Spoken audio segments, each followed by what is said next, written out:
वर्चस्व असताना, या ठिकाणी कोणतंही राजकीय मोठं पाठबळ नसताना, आर्थिक पाठबळ नसताना या ठिकाणी तुम्हाला विजय मिळवला आहे। या ठिकाणी भाजपच्या वर्चस्वाला तुम्ही सुरुंग लावला आहे। काय सांगाल, कशा पद्धतीने हा विजय साजरा करा? सर्वप्रथम मी सर्व बांद्यातील माझ्या तमाम नागरिकांचे, मतदार बंधू भगिनींचे खूप खूप आभार आहे।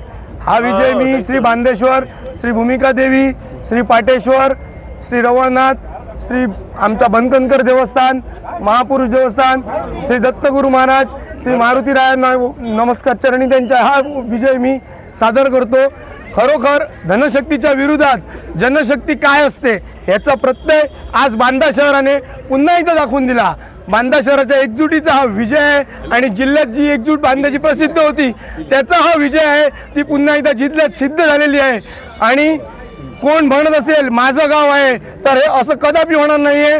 आम्ही 100% विकासाच्या दृष्टीने विकासाच्या मुद्द्यावर प्रचार करून ही निवडणूक जिंकली आहे। सर्वप्रथम मी कौतुक करतो माझी उमेदवार ऋतिका नाईक, मोठमोठी आमिषे आली होती फॉर्म मागे घेण्यासाठी, परंतु न जुमानता, कुठच्याही आमिषाला न बळी पडता त्यांनी लढण्याचा निर्धार केला। या तमाम माझे सर्व कार्यकर्ते ज्यांनी मेहनत घेतली त्यांनी लढण्याची जो बळ दिलं ते ऋतिका नाईक यांनी दिलं। मी त्यांचं खरंच कौतुक करतो सगळ्या बांदा शहराच्या वतीने। आणि ज्या मतदार बंधू भगिनींनी ज्या आम्हाला हितचिंतक, जे आमचे कोण वेलविशर होते त्यांच्यानी जी मदत केली त्या सर्वांचा मी खूप खूप आभारी आहे। आणि 100% वचन देतो यापुढे बांदा गावाचा विकास हा बांदा शहर विकास आघाडीच्या माध्यमातूनच होणार।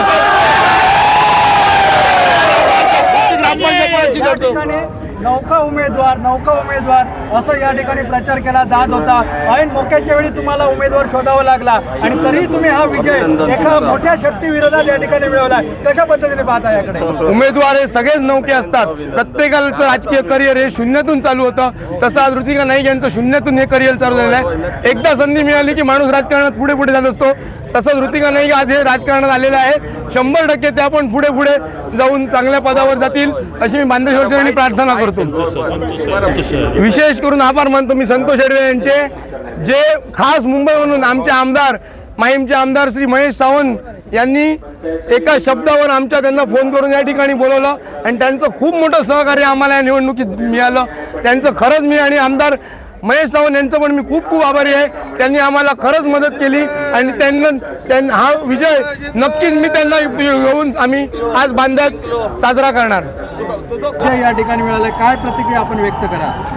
मी बांदेश्वर देवी भूमिका यांना नतमस्तक होते। पूर्ण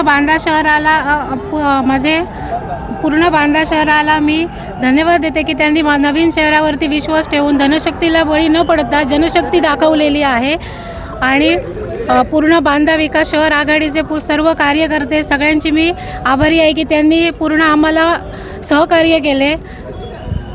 इतक्या वर्षांचा गड आहे बांद्यामध्ये भाजपचा, जवळपास 30-32 वर्ष तिथे 35 वर्ष आहे। तुमच्यासोबत भांगम सुद्धा आहेत, त्यांनी पण तिथनं उमेदवारी भरलेली पण नंतर त्या मागे घेतली। तिकडे कसं बघता, कारण मोठं आव्हान होतं, त्या ग्रामपंचायतच्या सदस्य पण होत्या तुमच्या समोरच्या उमेदवार, त्याकडे कसं बघता?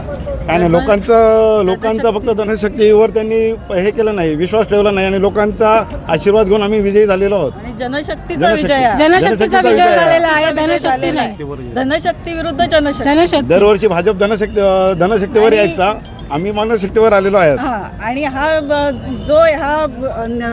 ह्याचा विजयाचा किंगमेकर हा सुशांत बांगम आहे, कारण त्यांनी आणि त्याचबरोबर आमचे सगळे कार्यकर्ते, साई काणेकर असतील, मिलिंद देसाई असतील, ओमकार नाडकर्णी असतील, मिलिंद सावंत असतील, असे आणि आमचे सर्वच गाव विकास पॅनलचे सर्व आमचे सदस्य आणि कार्यकर्ते, सगळ्यांचा विजय, गावाचा विजय, हा गावाचा विजय। जनशक्ती विरुद्ध जनशक्ती आज यशस्वी झालेली आहे। येणाऱ्या ग्रामपंचायतीच्या निवडणुकीची रंगीत तालीम आणि नक्की समजा नक्की जय बांदेश्वर। ही ग्रामपंचायत नांगी आहे आणि जय बांदेश्वर।